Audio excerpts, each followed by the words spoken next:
Your Excellency, the President of the Republic of Kenya, Dr. William Ruto, my colleagues who are here with us present today, the clergy led by Bishop Mayo, and the entire congregation of AIC Kipkorgot, I am grateful to be here to fellowship with you here today. It is a great day, and it's a day that we just give thanks. You know, I'm one of these people, I'm told to speak briefly, I speak briefly. Your Excellency, I'm your loyal foot soldier.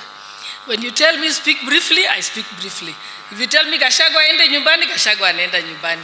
So I always follow orders, and I will follow those orders today, and therefore I'll be very brief. I've just come to say thank you, Your Excellency, for supporting this church. I also want to say thank you very much to Honorable Sudi, who spearheaded the construction of this church. Thank you very much, Engineer Daktari. We appreciate you. And I also want to say thank you to the building committee, which I saw that there was only one woman in that particular building committee.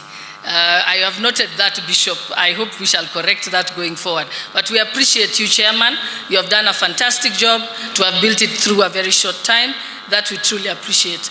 And also, I just want to say thank you to the clergy for praying for us, for always supporting the government, and for always protecting the president. We also want to thank God for our president.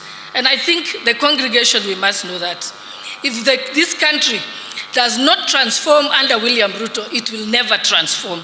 So it is our duty as Christians that we hold him in prayer so that God may give him the focus and the strength to be able to steer this country to the right direction. And I have no doubt in my mind that Kenya is going to be great and is destined for greatness. So kanisa tunaomba mutishike mkono. And today I also want to say thank you, particularly to the youth choir, and also to the youth dance group, the ones that danced, because I grew up in AIC, you know that, and I moved to Baptist because the praise and worship team was not exciting enough for me.